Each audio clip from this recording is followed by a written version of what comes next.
Bismillahirrahmanirrahim. Alhamdulillah, salatu wassalamu ala Rasulillah Nabiyina Muhammadin wa ala alihi wa sahbihi ajma'in. Wa ba'du. Kitab Hidayatus Salikin, faslun fi adabis salah. Ini suatu pasal pada menyatakan adab sembahyang. Perbincangan kita malam ini tentang adab sembahyang.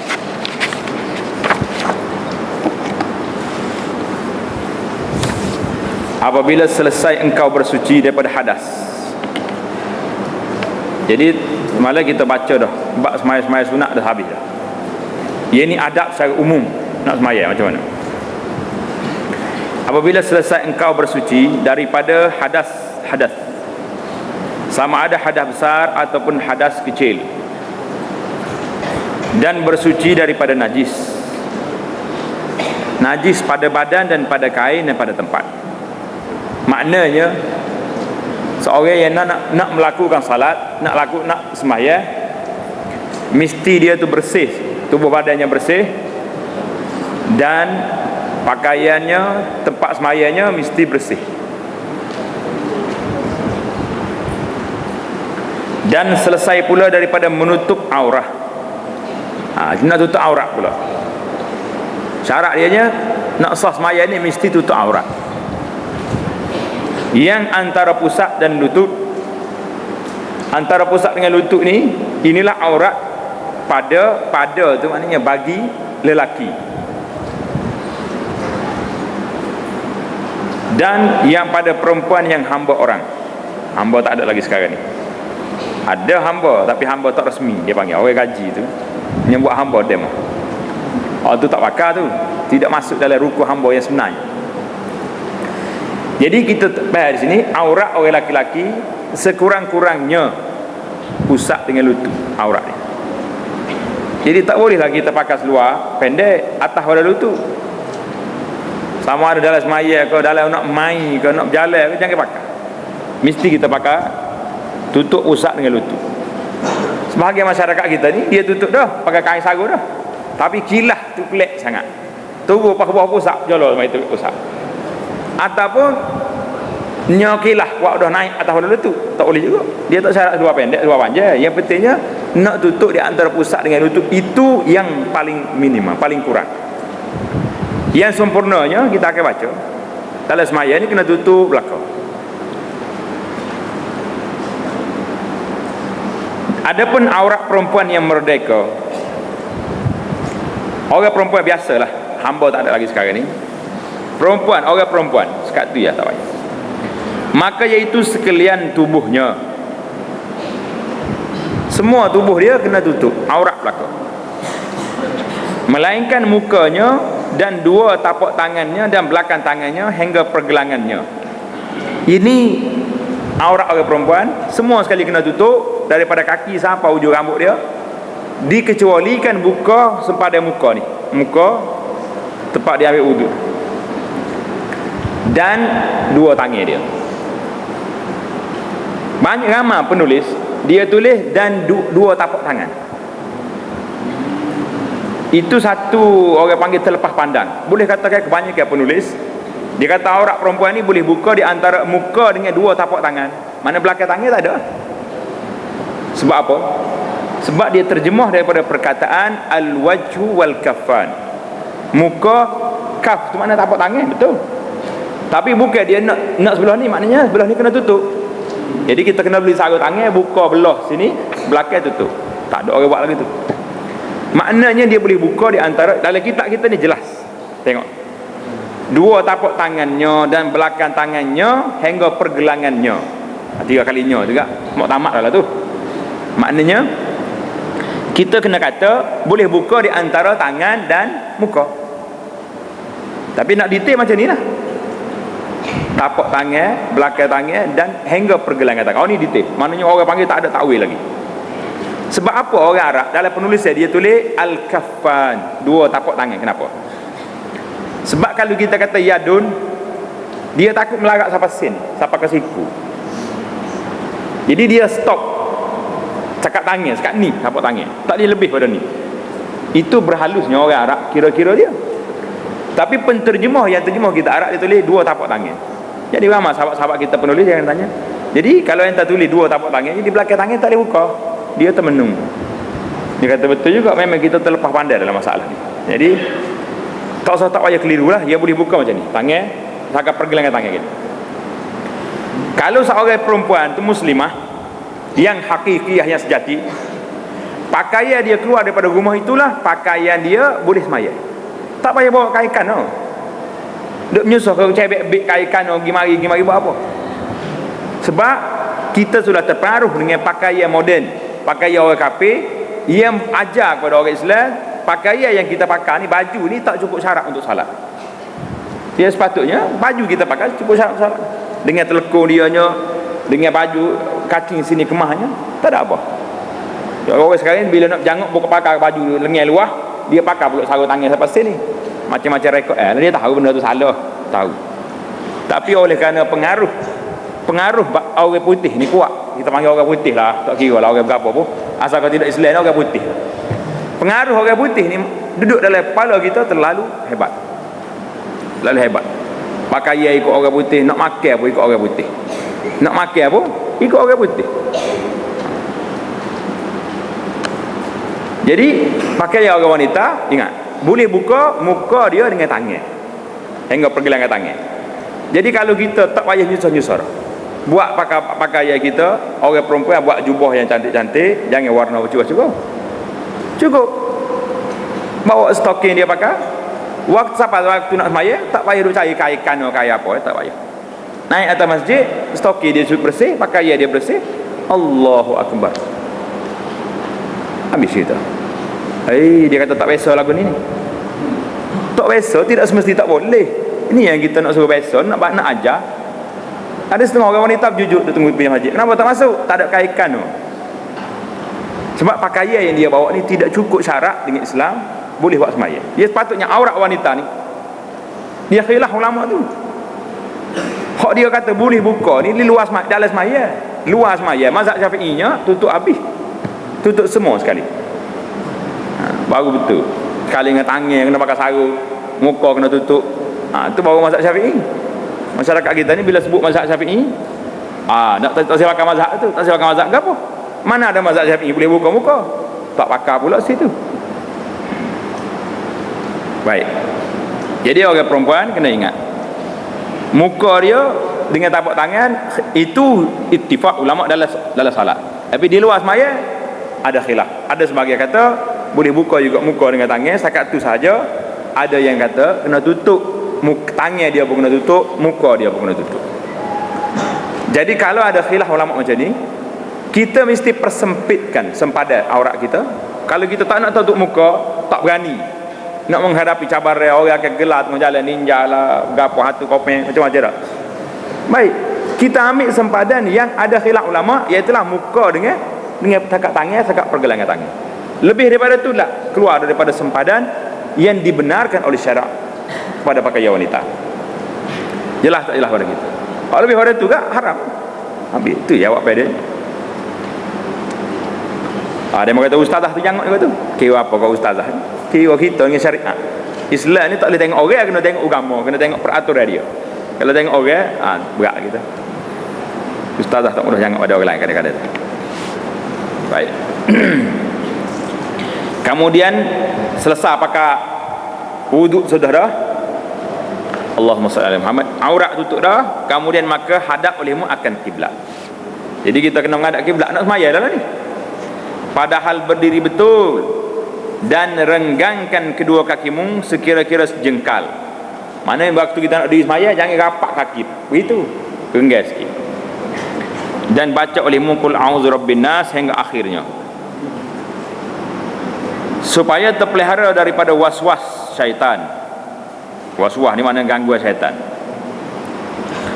Dan hadirkan hatimu kepada Allah Ta'ala, dan kosongkan hatimu daripada was-was segala pekerjaan dunia, dan engkau tilik dengan mata hatimu seolah-olah adalah engkau di hadapan Tuhan. Mana bila kita nak semaya ni kita buai habis, kalau dunia tu stop sekejap, nak mikir dunia, lepas ni kita sambung balik lah. Tutup dulu. Kerana Allah Ta'ala tiada menerima akan sembahyang hambanya melainkan dengan hadir hati serta menghina diri. Ini yang kita takut.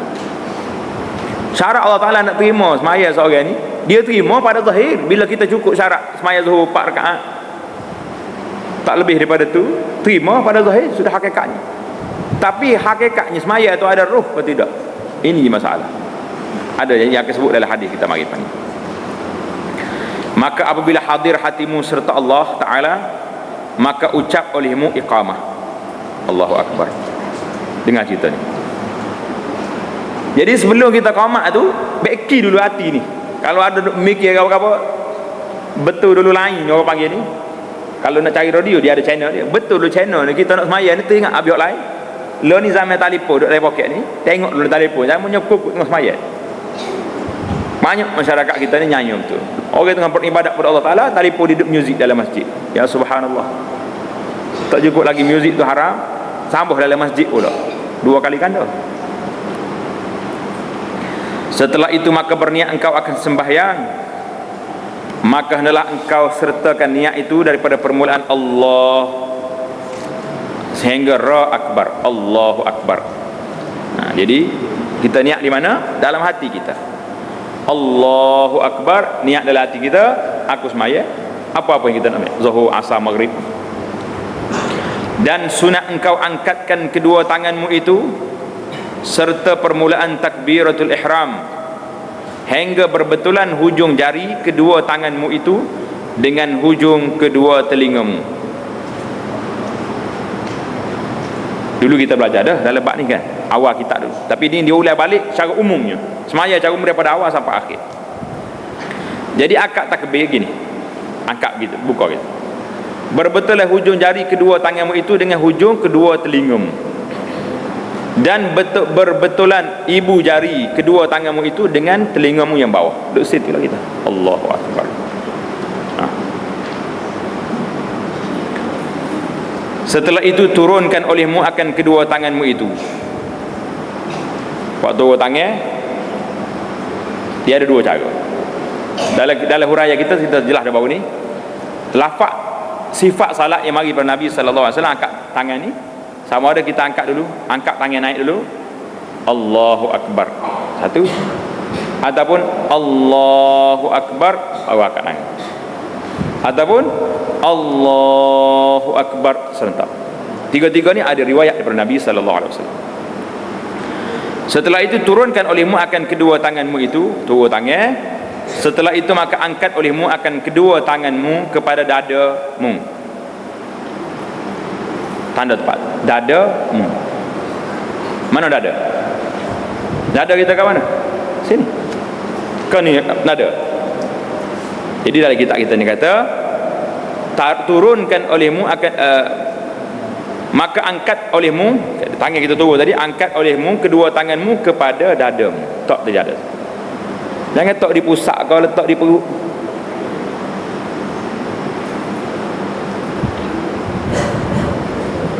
Apa dia? Ada beza? Apa dia tu?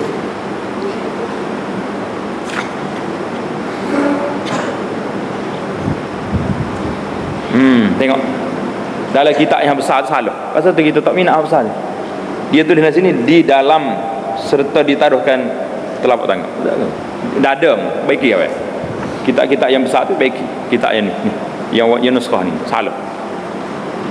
Baik kitab tu tabak hak cetak lama tu. Hak tu betul tak? Dadam. Dadam, tak apa. Baik. Nak yang penting sini nak di dadamu. Dalam kitab kita ni, kitab Hidayatus Salikin, kitab Jawi yang muktabar di sisi masyarakat kita ni, dia suruh letak di dada. Dada tak di pusat. Serta taruhkan, mana letakkan tapak tanganmu yang kanan di atas belakang tanganmu yang kiri. Tak sini. Tangan kanan tak tangan kiri. Tangan sini pegang di pergelangan tangan. Tak situ, tak dada. Ingat tempat letak di mana? Waktu kita qiyam, tangan letak di dada. Ada orang letak perut, ada orang letak bawah pusat, ada orang letak sini rusuk. Semua tu tidak warid. Yang bawah pusat pun ada riwayat, kita dah bagi tahu dah, riwayat tu sangat lemah yang diambil daripada Ali. Tapi riwayat ini Yang masyhurnya di sini tak dia ada. Kita kena baikilah. Bila kita belajar ni ubah sikap. Biasa kita ni kadang-kadang akak takbir macam orang malah. Allahu akbar. Tak semangat nampak. Sedangkan benda tu sunnah Nabi kita ajak Allahu akbar. Pasal apa dia angkat? Jadi kita belajar dalam hikmah tu. Angkat buka tangan gini, maknanya tolak habis segala dunia. Buai habis. Segala gangguan kita tu buai habis. Biar du masuk kita ni menghadap Allah Subhanahu Wa Taala.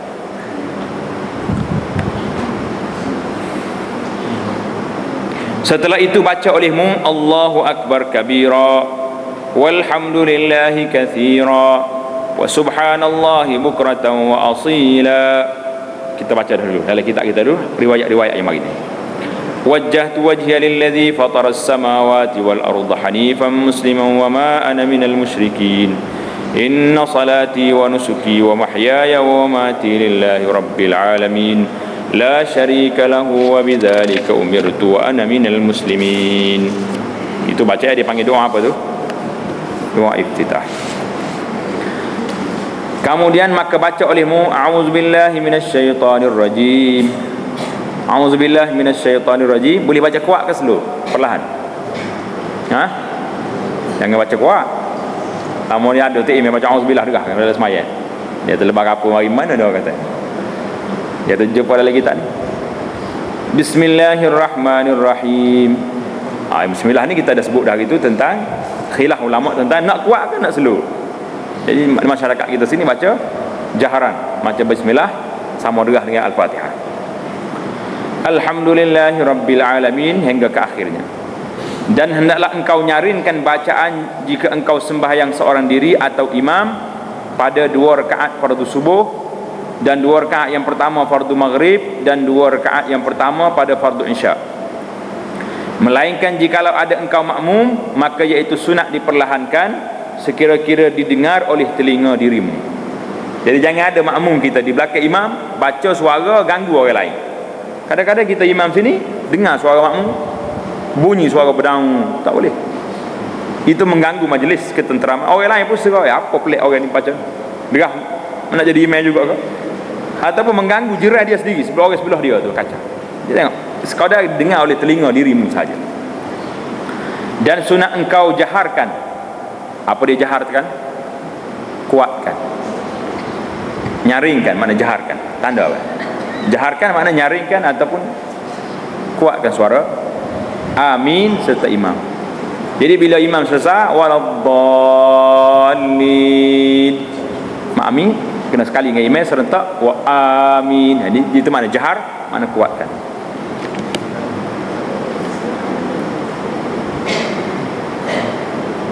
Dan sunat engkau baca pada sembahyang subuh kemudian daripada Fatihah tiwalul mufassal. Ni hak asal ni. Sunat kita baca waktu sembahyang subuh iaitulah tiwalul mufassal. Tiwal mufassal maknanya surah yang panjang, ayat dia panjang-panjang. Start dari mana? Yakni surah yang panjang-panjang, iaitu daripada surah Al-Hujurat sehingga surah Amma. Surah Amma yatasaalu tu lah. Mana itu dia panggil surah tiwalul mufassal, boleh kita baca. Dan pada sembahyang zuhur dan asar dan isya surah yang pertengahan seperti was-samaa'i zatil buruj, pertengahan. Subuh kena panjang. Dan barang yang hampir sepertinya. Dan pada sembahyang maghrib surah yang pendek seperti qul ya ayyuhal kafirun dan qul huwallahu ahad dan wal adiyat. Jadi kita cobalah seboleh mungkin kalau kita hafal Quran kita baca. Dan sunat dibaca pada sembahyang subuh di dalam pergi-pergian. Apa dia mana pergi-pergian tu? Dalam musafir. Tulis itu pergi-pergian mana sunat dalam musafir. Waktu kita musafir sunat baca. Pada rakaat yang pertama kemudian daripada Fatihah qul ya ayyuhal kafirun, dan pada rakaat yang kedua daripada Fatihah qul huwallahu ahad. Biasa kenapa?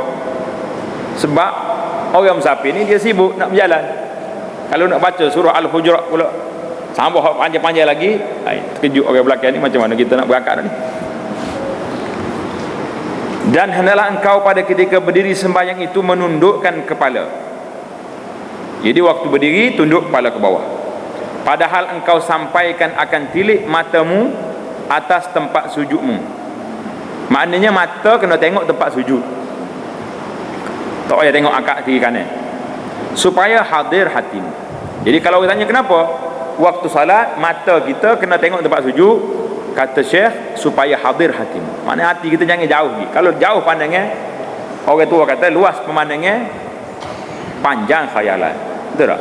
Lagi kita tengok jauh lagi khayal banyak. Duk tengok jam dua pula, duk tengok satu lagi tengok ni tak. Tengok bawah kaki kita ya, habis kita. Pendek kita. Pendek pandangnya gitu saja. Dia mengatakan kalau ada semut ya atas jadah tu, duk tengok semut pula. Tu cari pasal lah. Yang pentingnya sempadan tu tak payah kita tak payah pergi jauh. Dan jangan engkau berpaling ke kanan dan ke kiri dalam sembahyang itu. Setelah itu maka engkau rukuk serta mengucap takbir Allahu Akbar, dan lanjutkan olehmu akan takbir itu hingga sempurna rukuk. Maknanya takbir itu sekali dengan rukuk, Allahu Akbar sekali dengan siapa tu. Dan angkatkan kedua tanganmu seperti pada takbiratul ihram dahulu itu. Tanda ini tempat yang kedua sunat kita angkat tangan waktu kita rukuk. Allahu Akbar, mana tempat yang kedua. Kemudian maka engkau taruhkan. Apa makna taruhkan? Letakkan. Letakkan kedua tapak tanganmu itu atas kedua lututmu. Tak di mana?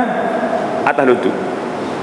Dan engkau dirikan kedua betismu itu sekira-kira sama rata belakangmu dan lahirmu dan kepala seperti papan, sekeping papan yang satu. Maknanya waktu kita rokok nak duduk betul gini.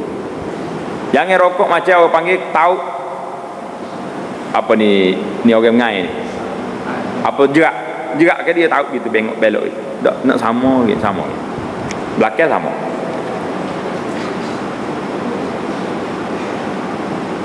Dan engkau renggankan kedua sikumu daripada kedua lambung. Lambung itu makna rusuk. Siku ni jangan duduk rapat, jauh. Lambung itu makna tulang rusuk dia. Tetapi jika ada seorang sembahyang itu perempuan, maka iaitu sunat dihimpunkan setengah anggotanya itu kepada setengahnya. Jadi kalau orang perempuan, dalam kitab fiqh kata sunat dia rapatkan siku dia ni, lengan dia ni rapat ke tubuh dia, tak payah buka. Sayap dia tak payah buka, rapat.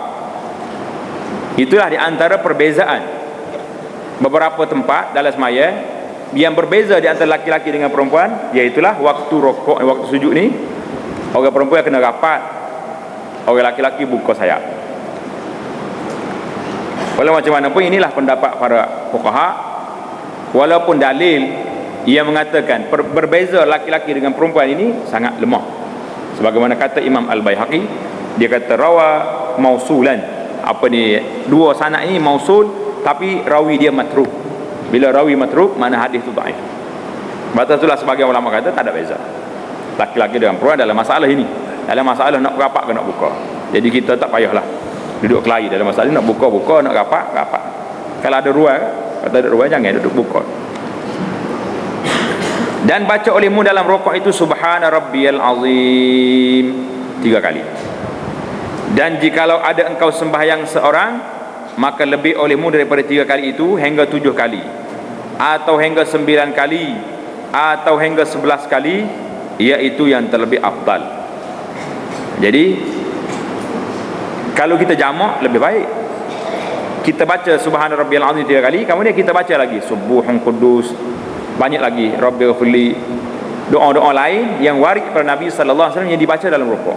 Jadi itu lebih afdal karena Nabi baca dalam rukuk. Setelah itu maka engkau angkat kepalamu hingga berdiri betul, serta engkau angkatkan kedua tanganmu. Jadi waktu kita bangun sami Allahu liman hamidah tu, sekali lagi tangan kita angkat. Jangan angkat gitu ya, angkat sampai sudah. Dan baca olehmu ketika bangkit itu sami Allahu liman hamidah. Maka apabila betul berdiri, maka baca olehmu Rabbana lakal hamd mil as-samawati wa mil al-ard wa mil ma syi'ta min syai'in ba'du. Ingat tak? Kau tak aja kata. Kena tambah. Dan apabila ada engkau dalam sembahyang subuh, maka baca olehmu dalam i'tidal pada rakaat yang kedua itu qunut. Sembahyang qunut dalam mazhab Syafi'i sunat kita baca qunut waktu sembahyang subuh. Allahumma hdini fi man hadait wa afini fi man afait wa tawallani fi man tawallait wa barik li fi ma atait wa qini syarra ma qadait fa innaka taqdi wa la yuqda alaik wa innahu la yadhillu man walaita wa la ya'izzu man adait tabarakta rabbana wa ta'alait falakal hamdu ala ma qadait astaghfiruka wa atubu ilaik wa sallallahu ala sayyidina wa sallallahu ala Muhammad an-nabiyil ummi wa ala alihi wa sahbihi wa sallam. Tengok ni, kalau wa sallallahu wa sallam ekor dia. Kalau wa sallillah wa sallim, Allahumma salli wa sallim. Kalau sallallahu wa sallam, tu cara nak baca selawat ni. Ingat kalau kepala dia sallallahu wa sallam, kalau salli wa sallim. Ingat kaedah, mudah ya. Bahasa Arab ni tidak payah, tapi jangan lupa dia punya kaedah. Kalau terlupa taklah kau nak tahu. Setelah itu maka engkau sujud serta mengucap Allahu Akbar dengan tiada engkau angkatkan kedua tangan. Waktu nak turun sujud tak sunat angkat tangan, tak payah angkat tangan. Engkau taruhkan, engkau letakkan pertama-tama di atas tempat sembahyang akan kedua lututmu. Dalam kitab kita ni dia pilih turun lutut dulu baru tangan, kemudian maka kedua tanganmu. Jadi dalam kitab kita ni, waktu kita nak turun sujud, turun apa dulu? Turun lutut dulu baru tangan. Ada juga riwayat kata turun tangan dulu baru lutut. Turun Allahu Akbar, turun tangan dulu baru lutut. Macam mana nak buat? Ya, khilaf ni bukan khilaf kecil. Sehingga setengah ulama kata bid'ah waktu. Jadi khilaf terpanjang. Jadi ulama-ulama yang muqtadi mengatakan tengok keadaan. Kalau orang tu tak berapa cekak dah, turun tangan dulu. Kalau rasa kuat lutut tu, orang panggil spring gagah molek, turun lutut dulu. Jadi tak perlu tak apa ni sampai mereka berkelahi dalam masalah ni, jangan. Itulah sikap masyarakat ni, dia suka ambil benda kecil besar. Benda besar sungguh tak besar kan. Apa tu haram? Kenapa tidak pakat duduk akak bendera perang dengan kau benda-benda haram? Benda akhilah ni cari pasal sangat. Kemudian maka lepas kita letak lutut tangan, kemudian maka dahimu padahal ia terbuka. Dahi ini kena terbuka, jangan tutup. Kalau pakai serbai ke apa, tutup. Dan taruhkan. Ingat dalam kitab ni kalau jumpa taruh dalam malam ni, semuanya mana letakkan. Tak payah kita ulang banyak kali. Dan taruhkan hidung beserta dengan menaruhkan akan dahi pada tempat sujud itu. Jadi kita kena letak dahi kita ni biar hidungnya kena juga atas latar tempat sujud. Orang lain tu sudut tanya. Dan jangan terdahulu dan jangan terkemudian. Letak sekali dua tu. Dan sunat engkau renggankan kedua sikumu daripada kedua lambung. Lambung tu apa? Usut. Dan renggankan perutmu daripada kedua pahamu. Tetapi sunat perempuan merapatkan pada segala demikian itu, sebagaimana kita sebut tadi dah, berdasarkan hadis tadilah. Dan hendaklah engkau taruhkan kedua tanganmu pada ketika sujud itu bertentangan dengan kedua bahu. Mana waktu kita sujud, tangan kita ni duduk di bahu. Janganlah kau belakang, depan. Dan jangan engkau hamparkan kedua lenganmu itu pada tempat sembahyang. Jangan letak lengan ni atas tempat kita sujud. Kerana demikian itu makruh. Sebab hak letak tangan ni waktu duduk ini, apa dia? Ada hak jaga kedai tu. Dia letak situ tangan. Jadi kita kena beza dengan dia tu. Tak kena.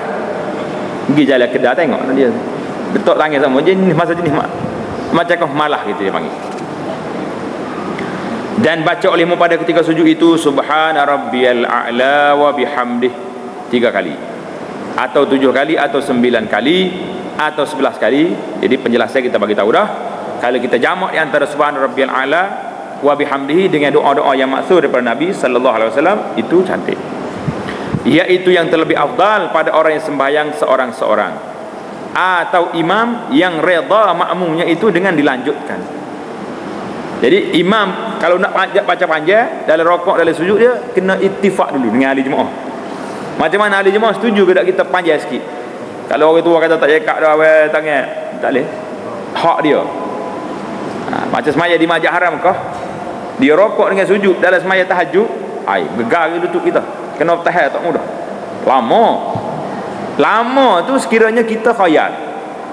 Tapi kalau kita baca sekali dengan dia juga, hafal doa-doa yang maksud mari daripada Nabi sallallahu alaihi wasallam, tak ada masa.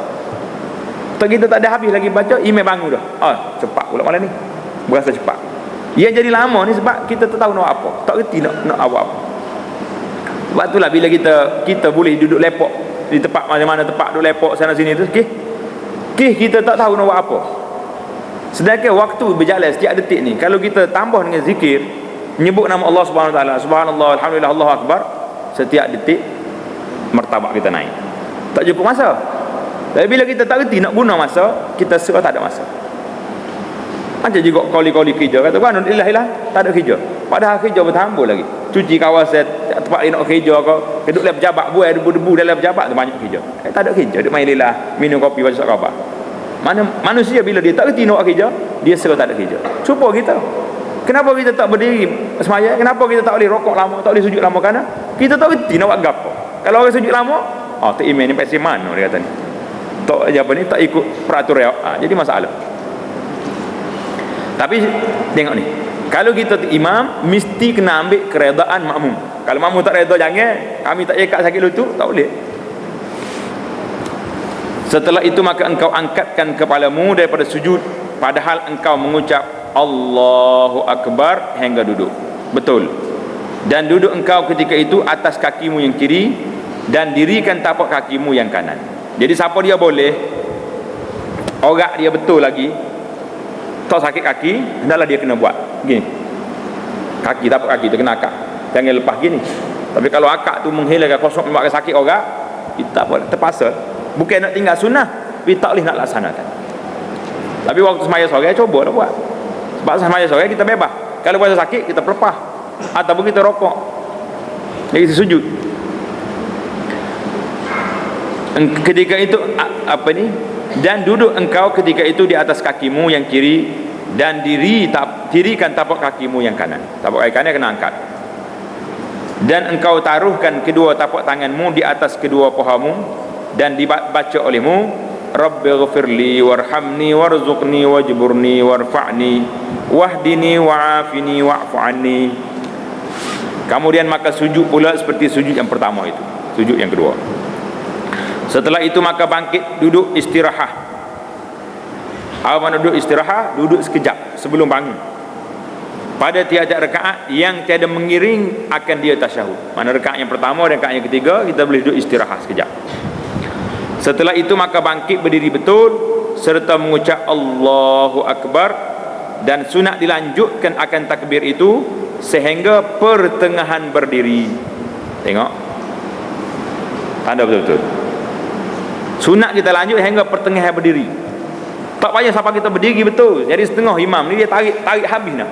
Allahu Akbar sampai berdiri, lama nak naik. Setengah cukup dah. Allahu Akbar, maknanya kita tarik tadi sebab apa? Makmum belakang dapat membezakan di antara takbir nak duduk di antara dua sujud dengan takbir bangun qiyam. Jelas tak? Jadi cukuplah tarik setengah. Jadi setengah orang itu tarik panjang sangat, siapa nak sampai berdiri pun tidak. Lebih daripada mat dia tu. Tengok dia tu je, lanjutkan akan takbir ini hingga pertengahan berdiri. Sekerak berdiri cukup lah, tak payah tarik kuat-kuat. Kata Imam Al-Ghazali rahimahullah ta'ala, atau hingga berdiri betul atas yang mu'tamad pada fuqaha. Ada juga pendapat Imam fuqaha kata sampai berdiri betul. Tapi kalau orang itu laju lah, bangun selalu Allahu Akbar dah, Tapi kalau lah bangun bila sakit lutut, dia main Allah Akbar bila tarik juga, mana terlalu panjang jadi masa dia. Ambil segerak, okey dah. Dan perbuat olehmu pada rakaat yang kedua itu seperti yang pada rakaat yang pertama itu. Demikianlah pada rakaat yang ketiga pada sembahyang maghrib, dan rakaat yang ketiga dan yang keempat pada sembahyang zuhur dan asar dan isya. Habislah kita 4 rakaat. Setelah itu maka engkau duduk akan tasyahud awal pada rakaat yang kedua pada sembahyang zuhur dan asar dan maghrib dan isya, dan taruhkan olehmu tanganmu yang kanan di atas pahamu yang kanan. Bukan tak atas paha ujung ni, ujung tangan tu, ujung paha tu dekat dengan lutut. Mana paha kita sini dekat dengan lutut, tak tangan sini. Jangan bila sebut paha sini jangan tak atas tangan paha. Jangan salah faham tepat tu. Letak yang kanan atas paha, mana hujung paha dekat dengan lutut. Padahal engkau genggamkan sekalian jarimu melainkan telunjuk. Genggam hari ni, telunjuk buka. Genggam gini. Baru ni kita dah belajar dah. Cara dalam tasyahud ni 2 riwayat mari, sama ada kita genggam betul keluar gini ataupun gini. Ni, jari ibu jari dengan jari ni. Tok situ. Buka. Jadi boleh buat gitu. Nampak gini. Ataupun gini. Dua cara ni waris mari daripada Nabi sallallahu alaihi wasallam.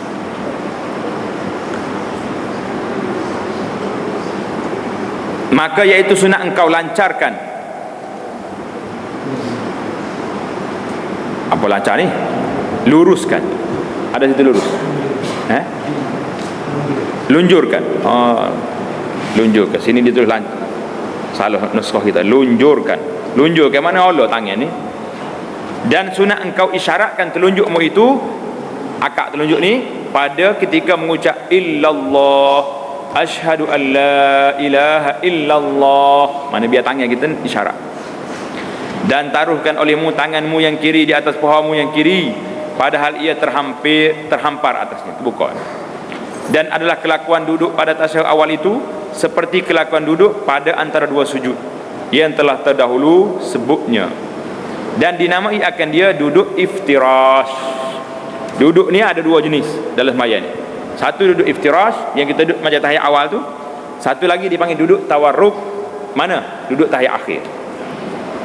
Dan baca olehmu pada duduk yang kedua itu tahiyat awal, dan sekurang-kurang tahiyat itu iaitu at-tahiyyatu lillah, salamun alayka ayyuhan nabiyyu wa rahmatullahi wa barakatuh, salamun alayna wa ala ibadillahis salihin. Tanya ke riwayat kita duk baca. Dia banyak riwayat ada. Anas, hati baca Anas. Baca tahiyat. Jangan baca lagi tak, baca apa? At-tahiyyatu lillah wassalawatu wattayyibatu. Dia ada riwayat-riwayat. Budak ni dia belajar sekolah di Arab tu, dia guna riwayat lain. Jadi riwayat-riwayat mari tidak menjadi masalah. Bacalah. Lama ni baca pelik warna, tak ada pelik-pelik. Dan riwayat ada. Tengok dalam kitab kita ada beza. Beza tak beza yang kita selalu baca. Asyhadu an la ilaha illallah wa asyhadu wa anna Muhammadar Rasulullah. Allahumma salli ala Muhammad. Jadi berarti sekali itu paling sekurangnya. Dan sunat tasyahud yang akhir itu duduk tawarruk, berbaris itu. Baca tawarruk. Apa makna tawarruk? Iaitu hendaklah engkau duduk di atas punggungmu. Tawarruk mana pun warak yang kiri, dan engkau keluarkan tapak kakimu yang kiri pada pihak kanan, dan engkau dirikan akan tapak kakimu yang kanan, dan baca olehmu pada duduk tahiyat yang akhir itu, baca perhabis ini. At-tahiyyatul mubarakatus salawatut tayyibatu lillah, assalamu alayka ayyuhan nabiyyu wa rahmatullahi wa barakatuh, assalamu alayna wa ala ibadillahis salihin, asyhadu an la ilaha illallah wa asyhadu anna Muhammadar Rasulullah. Allahumma salli ala Muhammad wa ala ali Muhammadin kama sallaita ala Ibrahim wa ala ali Ibrahim, wa barik ala Muhammad wa ala ali Muhammadin kama barakta ala Ibrahim wa ala ali Ibrahim fil alamin innaka Hamidum Majid. Mungkin ada kata tinggal kita tak baca sah. Pasal dalam riwayat yang mari daripada lapak hadis tak ada kata Sayyidina. Ini kita baca hak asal. Hak asal mari daripada Nabi sallallahu alaihi wasallam. Kalau orang nak tambah, tambah. Tapi hak waris daripada Nabi tak ada kalimah tu. Allahumma ighfir li ma qaddamtu wa ma akhartu wa ma asrartu wa ma a'lantu wa ma asraftu wa ma anta a'lamu bihi minni antal muqaddim wa antal muakhiru la ilaha illa ant ya muqallibal qulub tsabbit qalbi ala dinik Allahumma inni u'idzuka min 'adzabin nar wa min fitnatil mahya wal mamat wa min fitnatil masiihid dajjal Allahumma inni a'udzu bika minal ma'tham wal maghram Allahumma inni zalamtu nafsi zulman katsira wa la yaghfiru dzunuba illa ant faghfir li maghfiratan min 'indika warhamni innaka antal ghafurur rahim. Malam ni kita bagi tawar ya. Siapa dia baca sepanjang ni doa dalam tahiyat akhir. Pasal malu lah kat tangan. Ada ke tak ada? Tahu-tahu tu tak ada ayat dah. Kalau ayat dia takut ria pula. Ada rasa. Kedua rasa ada. Tapi kalau ada pun peratusnya terlalu lah rendah. Mana kita tidak baca. Pasal itulah di antara doa mustajab. Nabi kita bagi arahannya supaya kita doa di akhir salat kita. Sebelum bagi salat itu kita mayat kita doa situ. Tapi oleh kerana kita ni tak pandai nak doa dalam mayat, untuk lebar kita bagi peluang suruh doa lepas mayat. Pasal itulah jadi doa lepas mayat. Jadi kalau kita pandai dah doa dalam semaya, rasa sikit lagi tak payah doa lepas maya, masing-masing doa sendiri. Boleh? Elok ni kena ajar lah rekat pertama ni. Setelah itu maka ucap olehmu Assalamualaikum warahmatullahi 2 kali. Serta engkau palingkan mukamu pada salam yang pertama ke kanan dan yang kedua ke kiri sekira-kira. Tengok. Setakat mana kita kena paling salam kita ni? Sekira-kira dilihat oleh orang yang di sisimu akan kedua pipimu daripada dua pihak. Assalamualaikum warahmatullahi. Kalau setara tu nampak dah pipi, baru nampak. Assalamualaikum warahmatullahi, dia nampak pipi. Orang belakang kita tu nampak pipi.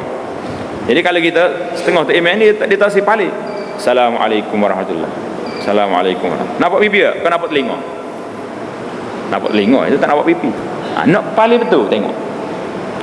Sekira-kira tengok ni, dia punya hal. Sekira-kira mana tadi?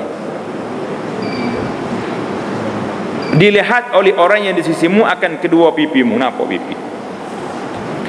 Dan sunat engkau niatkan keluar daripada sembahyang dan hendaklah engkau sertakan niat itu pada ketika mengata Assalamualaikum hingga akhir. Jadi niat ni kalau kita tak kata pun, dia kita Assalamualaikum tu sesat dah sembahyang kita ni. Dan sunat pula engkau niatkan memberi salam atas orang yang di kananmu dan yang di kirimu dan yang di hadapanmu dan yang di belakangmu daripada malaikat dan jin dan manusia yang muslimin. Inilah kelakuan sembahyang orang yang seorang-seorang. Yang kita belajar malam ni kelakuan sembahyang orang seorang. Maknanya dia ajar direct tu daripada awal sampai akhir bab sembahyang. Dan lagi akan datang kelakuan imam dan makmum insya-Allah taala akan mari dalam bab sembahyang berjamaah. Kata Imam Al-Ghazali rahimahullah taala, wa imadus salatil khusyu' wa hudurul qalb ma'al qiraati waz zikri bil fahmi. Tengok ni. Artinya bermula tiang asas tiasri sembahyang ni iaitu khusyuk. Apa makna khusyuk? Yakni tetap engkau dan hadir hati kepada Allah Ta'ala serta membaca Quran dan zikir dengan faham maknanya. Mana asas mayanya khusyuk, faham segala bacaan yang kita baca. Dan kata Hasan Al-Basri, kalau Hasan tu biasanya dia kena berhalil lah Al-Hasan Al-Basri, gitu nama dia, Al-Hasan Al-Basri.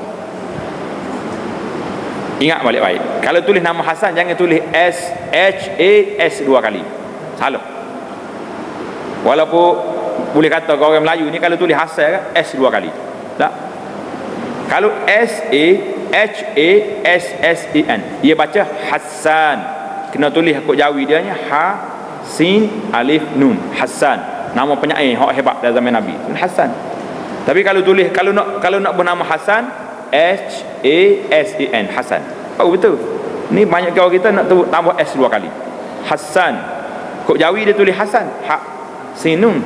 Salah dari segi ajar. Kena tulis kalau Hasan kena ada alif, ha sin alif nun hasan. Bab-bab tulisan imla ni kadang-kadang kita pakai ikut orang tulis. Di antara orang yang paling menerima kesalahan tulisan yang paling banyak, siapa dia? Hamba. Ustaz ko, ustazah ko, tahu segi hak tak ngaji Arab ni. Dia tulis BASIQ, khata fahish. Atau BASIK, salah. Dia tu nama Asmaul Husna, Al-Basitu. Yang betulnya BASIT. Kalau tengok dalam file kita, surat-surat kita terima, surat jemputan, hak mari daripada ustaz Q, hak mari daripada ni K. Salah saja, macam-macam lagu. Kata tak faham dia. Padahal Asmaul Husna tu duk gatul dinding kita, duk tulis Al-Basitu. Apa salah juga? Mana kita tidak halusi penulisan kita, tak berhalus dari segi imla'iyah ni, orang panggil tidak cermat. Jadi kita kena cermat. Tu tulisan biar cermat. Kata Al-Hasan Al-Basri rahimahullah taala, kullu salatin la yahduru fiha al-qalbu fahiya ila al-uqubati asra. Nasallallahu alaihi. Ini takut kita ni. Takut atau tak takut? Artinya tiada sembahyang yang tiada hadir hati kepada Allah taala di dalamnya, maka iaitu terlebih segera membawa kepada siksaan Allah. Berat tak berat kita? Cuba kita cek berapa peratus semaya yang kita semaya, berapa peratus satu solat yang kita solat ingat 100% kepada Allah Ta'ala. Kau mari dia mari lah macam lampu tepi jalan, lampu hak jalan rusak tu, sekali nyala sekali mati gitu ya. Ini kita takut. Macam mana nak khusyukkan semaya? Sebab apa kita hilang khusyuk? Pada itulah ulama dalam kitab-kitab lain kata, di antara yang terawal diangkat daripada umat, daripada kita ni, khusyuk semaya. Pasal makannya kita kotor, kata-kata kita kotor, segala perbuatan kita tidak tepat dengan syariat, uqubah dia, seksa dia nya, hilang khusyuk. Itu masalah. Jadi kalau kita dengar kata-kata Tok Syekh Hasan ni, apa berat dia? Orang yang tiada hadir hatinya dalam sembahyang, iaitu terlebih segera membawa kepada seksa. Lebih hampir orang ni kepada seksaan Allah SWT daripada rahmat Allah. Takut tak takut kita? Jadi pasal kita kena bermujahadah lah. Apa dia bermujahadah? Bagaimana nak baiki hati biar mai khusyuk. Dan sabda Nabi sallallahu alaihi wasallam, innal abda la yusalli as-salata fala yuktabu lahu minha sudusuha wala ushuruha wa innama yuktabu lil abdi min salatihi biqadri ma aqala anha. Hadis ini diriwayat dengan makna. Artinya bahawasanya seorang hamba yang bersungguh-sungguh berbuat sembahyang itu tiada disuratkan, maknanya tiada dituliskan baginya daripada pahalanya itu 1/6-nya dan tiada 1/10-nya, sebab tiada hadir hatinya kepada Allah Ta'ala, dan hanya sungguhnya disuratkan bagi hamba itu daripada pahala sembahyang barang yang hadir pada akalnya. Daripada sembahyang itu, yakni hadir hatinya serta khusyuk, kerana makna akal dan qalb itu satu jua. Maknanya kesimpulan daripada hadis ini warid, mari daripada Nabi sallallahu alaihi wasallam, riwayat Imam Ahmad, seorang nama Abdullah bin Ghanam.